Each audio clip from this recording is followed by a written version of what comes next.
Olivares Ferretto, directora ejecutiva de Amnistía Internacional México. Gracias por estar con nosotros. Primero que nada, hay un rechazo y le piden cuentas al gobierno federal ante la inacción y este tipo de actitudes contra los migrantes. Buenas tardes, bienvenida.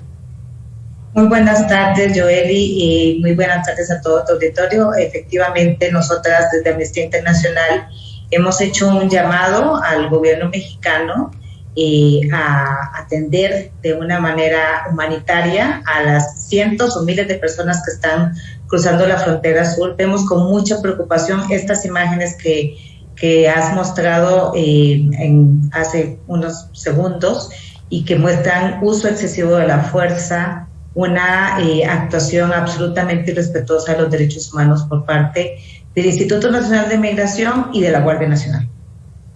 Pero no es el primer incidente y eso es lo que me preocupa, me llama la atención. Efectivamente, son efectivos de la Guardia Nacional haciendo labores de contención de migrantes, seguramente sin la capacitación, sin el dominio del tema, viendo a niños en medio de la situación, cuando ya tienen a los migrantes en el suelo, los superan en cantidad por efectivos contra una sola persona, tampoco estaban armados. ¿Cuáles son las violaciones en las que se incurren, las faltas en las que se incurren? Sí, mira, Joely, tal vez iniciar recordando que la migración, aún la inmigración indocumentada, no es un delito. Nos ha preocupado muchísimo a varias de las organizaciones de la sociedad civil en México, incluyendo Amnistía Internacional, que cuando se aprobó la Ley de Guardia Nacional, una de las atribuciones que quedó plasmada en la legislación es que la Guardia Nacional iba a poder contener migración. Y de hecho, si recordamos, fue una de las primeras actuaciones en terreno de la Guardia Nacional, fue justamente hacia la frontera sur. Es decir, en la práctica se está utilizando a la Guardia Nacional para repeler migrantes, no para contener la migración, no para gestionar la migración, sino para contener migrantes, lo cual nos parece, en primer lugar, muy lamentable. Este enfoque de cierto tipo de migración como una acción que debe ser repelida y repelida por la Guardia Nacional en particular. Entonces, en primer lugar, se está violando el derecho de estas personas a transitar. En segundo lugar, también señalarte que la Convención de Migración establece de manera clara el derecho internacional de los derechos humanos, que cuando las personas están huyendo de situaciones de conflicto, como es el caso de las personas que están migrando de Centroamérica o de Haití, que están ingresando por la frontera sur a México, los estados cometen una violación a derechos humanos cuando las devuelven a sus territorios de origen, porque las están poniendo en peligro, están huyendo de ese riesgo que tienen en sus países.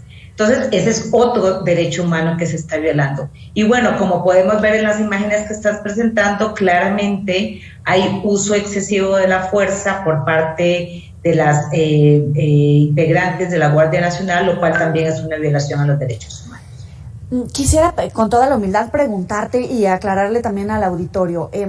Hay una deportación de migrantes que llegaron a Estados Unidos hacia México como un tercer país.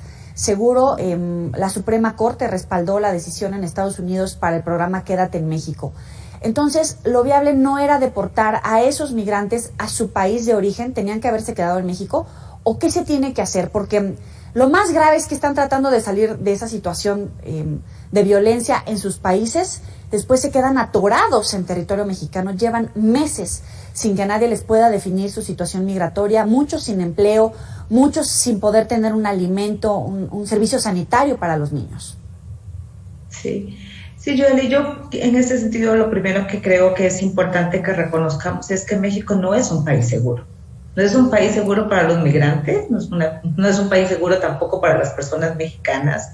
Hoy justamente estamos conmemorando el Día Internacional de la Desaparición Forzada. México no es un país seguro para transitar y por lo tanto el gobierno mexicano mal está haciendo en establecer este tipo de acuerdos con el gobierno de Estados Unidos para contener la migración, porque el interés más bien es contener la migración hacia Estados Unidos, y con ese objetivo estamos nosotras desde el Estado mexicano repeliendo a las personas que están huyendo de la violencia, de las crisis económicas provocadas por desastres naturales en Centroamérica y en el Caribe y en otros países del sur. Entonces, el primer señalamiento tal vez sería un llamado al Estado mexicano a reconocer que este no es un territorio seguro para migrar ni para transitar. Desafortunadamente, tampoco es un territorio seguro para las personas que aquí vivimos, ¿no?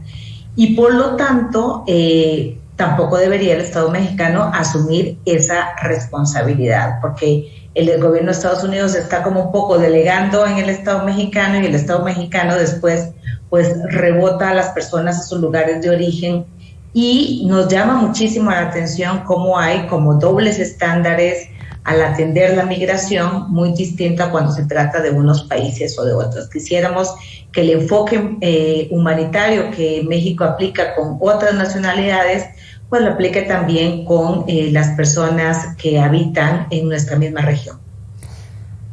Claro, pero es que tal vez por la cantidad de migrantes de Centroamérica, de Haití, se ha vuelto verdaderamente caótico la situación en la frontera sur del país.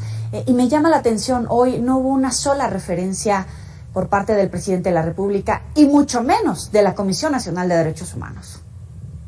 Sí, es lamentable lo que dices, efectivamente, que no hayamos tenido ninguna declaración ni de la Presidencia de la República. Extrañamos mucho, la verdad, también alguna declaración, algún pronunciamiento, una queja de oficio de parte de la Comisión Nacional de Derechos Humanos, porque las imágenes que estás presentando las hemos visto durante todo el fin de semana y por lo tanto hay ahí evidencia contundente de cuál fue la actuación de las autoridades en la frontera sur, y sí estaríamos esperando una actuación mucho más beligerante por parte de la Comisión Nacional de Derechos Humanos.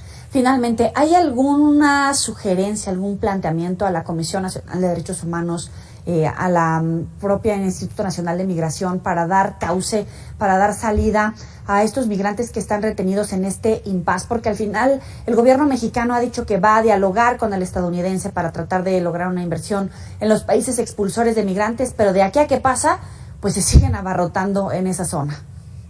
Sí, sí, claro. Yo aquí recordarte, como decía inicialmente, para la Comisión Nacional de Derechos Humanos nos parece importante recordar lo que señala el artículo 22 de la Convención Americana de Derechos Humanos, que señala que ninguna persona extranjera puede ser expulsada o devuelta a otro país, sea o no su país de origen, cuando esté en riesgo su derecho a la vida o a la libertad, o esté en riesgo su condición de vida, ¿no? Es decir, no se puede devolver, no se puede deportar a personas que están en riesgo, y claramente grandes cantidades de estas personas que están ingresando por la frontera sur están en esa condición de riesgo. Entonces, hacemos un llamado a la Comisión Nacional de Derechos Humanos para que proceda haciendo ojalá una queja de oficio, pero sobre todo al gobierno mexicano, a la Secretaría de Gobernación, a la Secretaría de la Defensa Nacional,